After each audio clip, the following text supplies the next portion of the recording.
എല്ലാവർക്കും നമസ്കാരം. ഇന്ന് നമ്മൾ വന്നിരിക്കുന്നത് ഒരു സ്പെഷ്യൽ ബണ്ണിൻ്റെ റെസിപ്പി ആയിട്ടാണ്. നമ്മളിന്ന് കാണിക്കുന്നത് ബ്രിയോഷ് ബണ്ണാണ്. ബ്രിയോഷ് ബണ്ണിൻ്റെ പ്രത്യേകത എന്താണെന്ന് വെച്ചാൽ നമ്മൾ സാധാരണ ബ്രെഡായാലും ബണ്ണായാലും ഉണ്ടാക്കുമ്പോൾ അതിൽ മൈദ, അതുപോലെ കുറച്ച് പഞ്ചസാര, കുറച്ച് ഓയിൽ, അതുപോലെ തന്നെ വെള്ളം, ഈസ്റ്റ് ഇത്രയാണ് ചേർത്തിട്ട് ഉണ്ടാക്കുന്നത്. പക്ഷേ ബ്രിയോഷ് ബണ്ണിൻ്റെ പ്രത്യേകത എന്താണെന്ന് പറഞ്ഞാൽ ഇതൊരു ഡെസേർട്ടായിട്ടൊക്കെ യൂസ് ചെയ്യാൻ പറ്റുന്ന ഒരു ബണ്ണാണ്. ഇതിൽ നമ്മൾ ഇത് റിച്ച് ആക്കാൻ വേണ്ടിയിട്ട് ബട്ടറും അതുപോലെ എഗ്ഗും ഒക്കെ ചേർത്തിട്ട് ഉണ്ടാക്കുന്ന നല്ല സോഫ്റ്റ് ആയിട്ടുള്ള ഒരു ബണ്ണാണ്. അപ്പോൾ അധികം താമസിയാതെ ഈ ബണ്ണ് എങ്ങനെയാണ് ഉണ്ടാക്കുന്നതെന്ന് നോക്കിയിട്ട് വരാം. നമ്മൾ ബണ്ണ് ഉണ്ടാക്കാൻ വേണ്ടിയിട്ട് 2 മുട്ടയാണ് വേണ്ടത്. ഇത് 2 വലിയ മുട്ടയാണ്, റൂം ടെമ്പറേച്ചറിലുള്ള മുട്ടയാണ്. ഇതൊരു വലിയ പാത്രത്തിലേക്ക് നമ്മൾ, അതായത് മാവ് കുഴയ്ക്കാനുള്ള പാത്രത്തിലേക്ക് ഒഴിച്ചു കൊടുക്കുന്നുണ്ട്.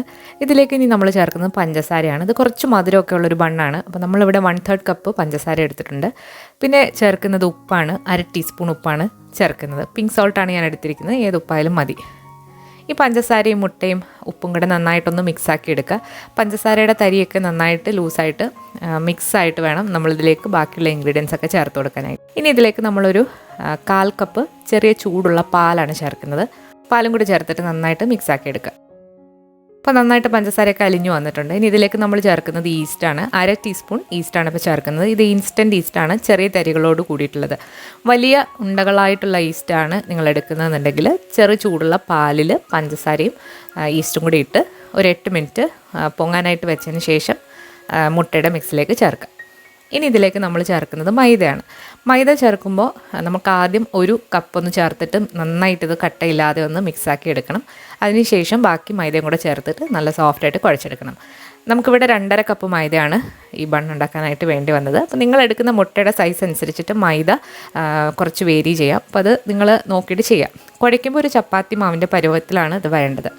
കൈവച്ചിട്ട് നന്നായിട്ട് കുഴയ്ക്കാം. ഞാനിവിടെ സ്റ്റാൻഡ് മിക്സറിലാണ് കുഴയ്ക്കുന്നത്. 10 മിനിറ്റ് ഒരു ഹൈ സ്പീഡിലിട്ട് ആണ് നമ്മളിത് കുഴച്ചെടുക്കുന്നത്. കൈവച്ചിട്ട് കുഴയ്ക്കുകയാണെന്നുണ്ടെങ്കിൽ കൗണ്ടർ ടോപ്പിൽ കുറച്ച് പൊടിയും കൂടി ഇട്ടിട്ട് നന്നായിട്ട് ഒരു 8 മിനിറ്റ് എങ്കിലും മിനിമം ഇത് കുഴച്ചിരിക്കണം. ഇനി നമ്മളിതിലേക്ക് പ്രധാനപ്പെട്ട ഒരു ഇൻഗ്രീഡിയൻ്റ് ആണ് ചേർക്കുന്നത്. നമ്മൾ ചേർക്കാൻ പോകുന്നത് ബട്ടറാണ്. ഇത് ഉപ്പില്ലാത്ത റൂം ടെമ്പറേച്ചറിലുള്ള സോഫ്റ്റ് ആയിട്ടുള്ള ബട്ടറാണ്. നമുക്ക് ബട്ടർ കൂടുതലായിട്ട് വേണം. ഒരു 60 ഗ്രാമാണ് നമ്മൾ ബട്ടർ എടുക്കേണ്ടത്. നമ്മൾ ഈ മാവ് കുഴച്ചുകൊണ്ടിരിക്കുന്ന സമയത്താണ് ഇത് ഇട്ട് കൊടുക്കേണ്ടത്. മാവൊന്ന് കുറച്ച് കുഴച്ച് കഴിഞ്ഞിട്ട് ആണ് ഇതിടേണ്ടത്. നമ്മളിതുവരെ 2 കപ്പ് മൈദയാണ് ഇട്ട് കൊടുത്തിരിക്കുന്നത്. ഇതിലേക്ക് ഇനി 1/2 കപ്പും കൂടെ ചേർത്തിട്ട് മൊത്തത്തിൽ 2.5 കപ്പ് മൈദയാണ് നമ്മൾ എടുത്തിരിക്കുന്നത്. നന്നായിട്ട് തന്നെ കുഴച്ചെടുക്കുക. നിങ്ങൾ കൈവച്ചിട്ടാണ് കുഴക്കുന്നതെന്നുണ്ടെങ്കിൽ എല്ലാം കൂടി ഒരുമിച്ചിട്ടിട്ട് ആദ്യം തന്നെ കുഴച്ചാൽ മതി. ഒരു 10 മിനിറ്റ് നമ്മൾ നന്നായിട്ട് കുഴച്ചെടുത്തിട്ടുണ്ട്. ഇനി ഇത് നമുക്ക് നന്നായിട്ട് ഒന്നുകൂടെ കൈവച്ചിട്ടൊന്ന് മിക്സാക്കിയതിന് ശേഷം നമുക്കിത് റെസ്റ്റ് ചെയ്യാനായിട്ട് മാറ്റി വെക്കാം. അപ്പോൾ നമ്മൾ കുഴച്ചിട്ട് ഇതിൻ്റെ കറക്റ്റ് പരുവം അറിയാൻ വേണ്ടിയിട്ട് മാവ് ഇങ്ങനെ വലിച്ചു നോക്കണം. അപ്പോൾ കറക്റ്റായിട്ട് ഇങ്ങനെ വലിഞ്ഞു വരണം, അതാണ് പരുവം.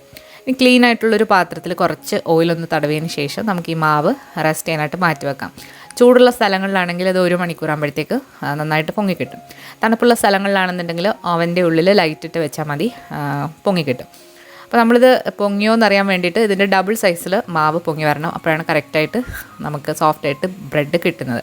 അപ്പോൾ നന്നായിട്ട് എയറൊന്നും കിടക്കാതെ ഇതുപോലെ ഒരു പ്ലാസ്റ്റിക് റാപ്പ് വെച്ചിട്ട് കവർ ചെയ്യുമോ, അല്ലാന്നുണ്ടെങ്കിൽ ഒരു നനഞ്ഞ ടവൽ ഇതിൻ്റെ മുകളിലായിട്ട് ഇട്ടതിന് ശേഷമോ നിങ്ങൾക്ക് റെസ്റ്റ് ചെയ്യാനായിട്ട് മാറ്റി വെക്കാം.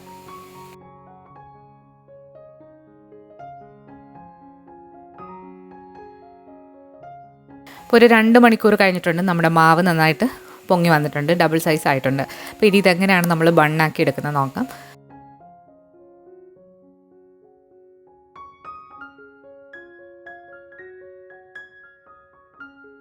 നമുക്കിതിൻ്റെ എയർ ബബിൾസ് ഒക്കെ കളഞ്ഞതിന് ശേഷം കൗണ്ടർ ടോപ്പിലിട്ട് ചെറുതായിട്ട് കട്ട് ചെയ്തെടുക്കാം. ഇത് ബണ്ണായിട്ടോ ബ്രെഡായിട്ടോ നിങ്ങൾക്ക് ബേക്ക് ചെയ്യാവുന്നതാണ്. ബ്രെഡ് ഉണ്ടാക്കുന്നത് എങ്ങനെയാണെന്നുള്ളത് നമ്മൾ സെപ്പറേറ്റ് ആയിട്ടൊരു വീഡിയോ ആയിട്ട് ഇടുന്നതാണ്. അല്ലാന്നുണ്ടെങ്കിൽ പഴയ നമ്മുടെ ബ്രെഡ് വീഡിയോസ് കണ്ടു നോക്കിയാൽ മതി. അപ്പോൾ കുറച്ച് പൊടി ഇട്ടതിന് ശേഷം നമുക്കിത് ഒന്ന് കട്ട് ചെയ്തെടുക്കാം. അപ്പോൾ കട്ട് ചെയ്യാനായിട്ട് വളരെ ഈസിയാണ്. ഒരു നൈഫ് എടുത്തതിന് ശേഷം ആദ്യം ഇതിനെ ഒരു 4 ആയിട്ട് കട്ട് ചെയ്യാം.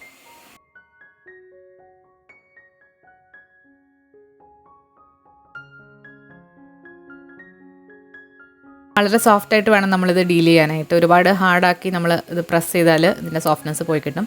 അപ്പോൾ നമ്മളിതിനെ വീണ്ടും ഒന്നുകൂടെ ഒന്ന് കട്ട് ചെയ്ത് അങ്ങനെ മൊത്തത്തിൽ 8 പീസായിട്ട് കട്ട് ചെയ്ത് വെച്ചതിൻ്റെ മുകളിലായിട്ട് കുറച്ച് പൊടിയൊന്ന് വിതറി കൊടുക്കുന്നുണ്ട്.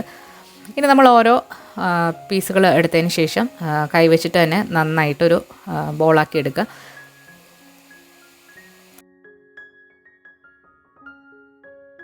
നല്ല സ്മൂത്തായിട്ടുള്ള ബണ്ണുകളാക്കി നമ്മൾ എടുത്തിട്ടുണ്ട്. ഇനി ഇത് നമുക്ക് റെസ്റ്റ് ചെയ്യാനായിട്ട് വെക്കണം. അതിന് വേണ്ടിയിട്ട് ഇതുപോലെ ഒരു കേക്ക് ടിൻ എടുക്കാം, അല്ലാന്നുണ്ടെങ്കിൽ ഒരു ബേക്കിംഗ് ട്രേ എടുക്കാം. എണ്ണ തടവിയതിന് ശേഷമാണ് നമ്മൾ മാവ് വെച്ച് കൊടുക്കേണ്ടത്. അപ്പോൾ എല്ലാം ഉരുട്ടിയിട്ട് നമുക്കിതുപോലെ ഒന്ന് വെച്ച് കൊടുക്കാം. നമ്മളൊരു കേക്ക് ടിന്നിലാണ് ഇപ്പോൾ ഇത് ചെയ്യുന്നത്. ഇതിന് പകരം നിങ്ങൾക്ക് ബേക്കിംഗ് ട്രേയിലും ചെയ്യാം, അതുപോലെ തന്നെ ഓവൻ ഇല്ലാതെ നിങ്ങൾക്ക് അടുപ്പിലും ചെയ്യാം. പ്രഷർ കുക്കർ മെത്തേഡിലോ സോസ് പാൻ മെത്തേഡിലോ നിങ്ങൾക്ക് ചെയ്തെടുക്കാവുന്നതാണ്. ഇനി നമ്മൾ ഇതൊന്നുകൂടെ ഒന്ന് റെസ്റ്റ് ചെയ്യാനായിട്ട് വെക്കണം. അപ്പോൾ അതിന് വേണ്ടിയിട്ട് നമ്മളിതിൻ്റെ മുകളിൽ ഒരു നനഞ്ഞ ടവൽ അല്ലാന്നുണ്ടെങ്കിൽ ഒരു പ്ലാസ്റ്റിക് റാപ്പ് കവർ ചെയ്തതിന് ശേഷം ഒരു 15 മുതൽ 20 മിനിറ്റ് വരെ ഒന്ന് ചെറിയ ചൂടുള്ള സ്ഥലത്തേക്ക് മാറ്റി വെക്കുക. അപ്പോൾ ഇത് ഒന്നുകൂടെ ഒന്ന് ഡബിളായി കിട്ടും. ഒരു 15-20 മിനിറ്റ് കഴിഞ്ഞിട്ടുണ്ട്. നമ്മുടെ ബണ്ണൊക്കെ ഒന്നുകൂടെ ഒന്ന് പൊങ്ങി വന്നിട്ടുണ്ട്.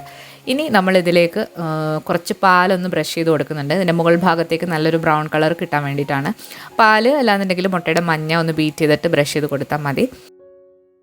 ഇനി നമുക്ക് ബേക്ക് ചെയ്തെടുക്കാം. ബേക്ക് ചെയ്തെടുക്കാനായിട്ട് നമ്മൾ 10 മിനിറ്റ് 180 ഡിഗ്രിയിൽ അവൻ പ്രീ ഹീറ്റ് ചെയ്യാനായിട്ട് വെച്ചിട്ടുണ്ടായിരുന്നു. അപ്പോൾ അതിൻ്റെ ഏറ്റവും ലോവസ്റ്റ് റാക്കിൽ വെച്ചിട്ട് ഒരു 20 മിനിറ്റ് ബേക്ക് ചെയ്ത് നമ്മളിപ്പോൾ എടുത്തിട്ടുണ്ട്. അപ്പോൾ ബേക്ക് ചെയ്തെടുത്ത വഴിയെ തന്നെ നമ്മളിതിന് മുകളിലായിട്ട് കുറച്ച് ബട്ടർ ഒന്ന് തടവി കൊടുക്കണം. അപ്പം മുകൾ ഭാഗമൊക്കെ നല്ല സോഫ്റ്റായിട്ട് കിട്ടും.